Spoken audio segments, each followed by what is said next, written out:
With F1's 2025 season at its midpoint, with a short break before Belgium, now is the perfect time for us to put all 10 teams under the microscope. Alpine went into 2025 with dreams of a smoother season, one different to its turbulent past, even though it set itself up by signing Franco Colapinto as reserve, putting the cat amongst the pigeons.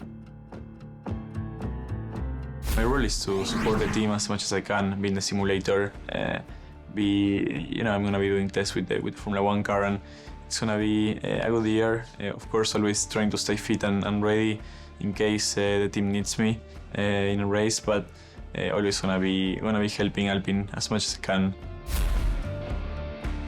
But fans only had to wait for May for Alpine to tear itself apart, with reserve Colapinto replacing Jack Doohan, while team boss Oliver Oakes resigned.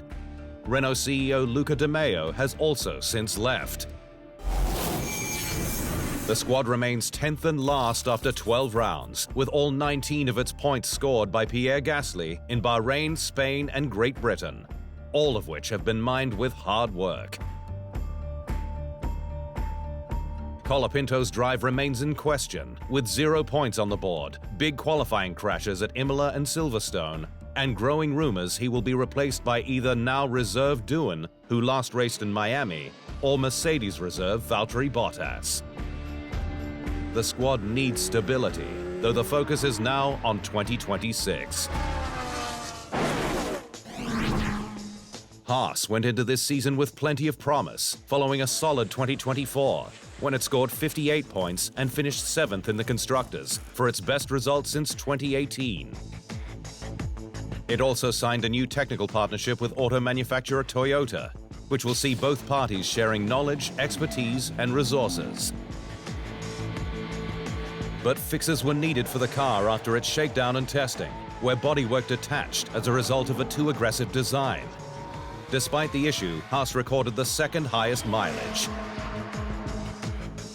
One thing we set out to do was just do as much mileage as possible, as was reasonable, and I think we achieved that. We spent not much time in the garage, which is good. So when you're on track, you're always learning. Obviously, a few hiccups along the way, but I think all teams do, and that's part of testing. And there are things that we can fix very easily. But an inconsistent car with a narrow working window has curtailed its point-scoring ability across the first half of the season.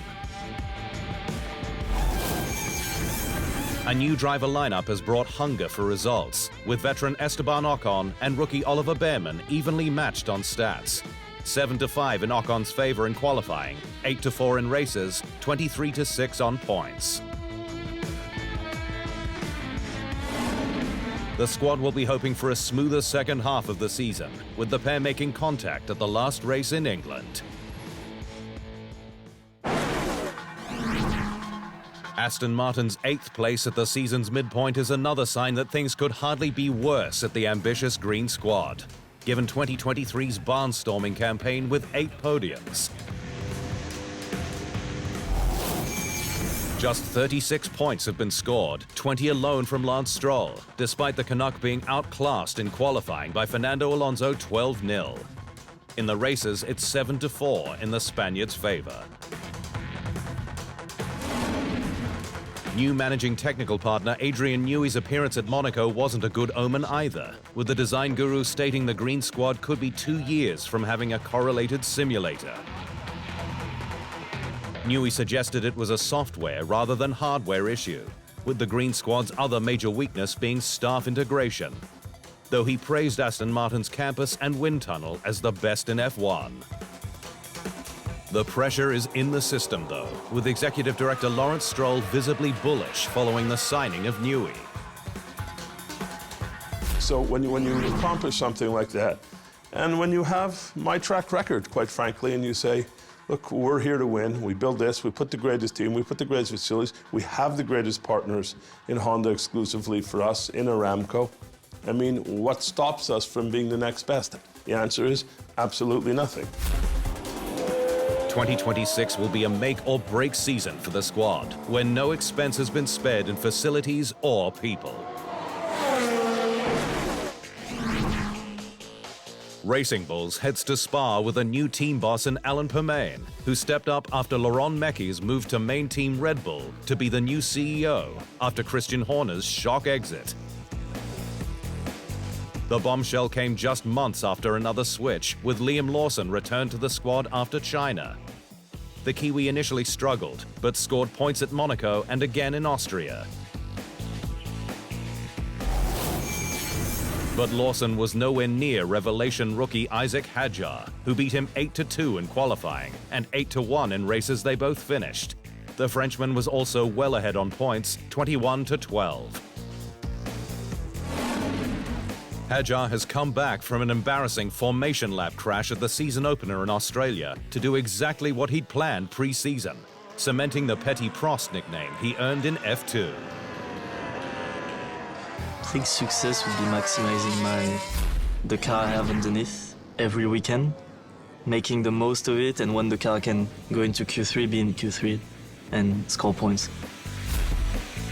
It's expected Hadjar will continue to build on his top rookie status in the season's second half, while the jury is still out on Lawson, and with Red Bull's top young gun Arvid Lindblad waiting in the wings.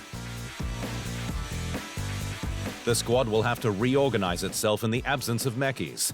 Though with its new team boss Permain a veteran of the sport, expect things to get back to business as usual soon.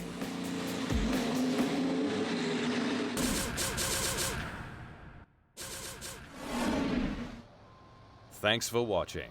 To stay up to speed on all things Formula One, make sure you hit the subscribe button.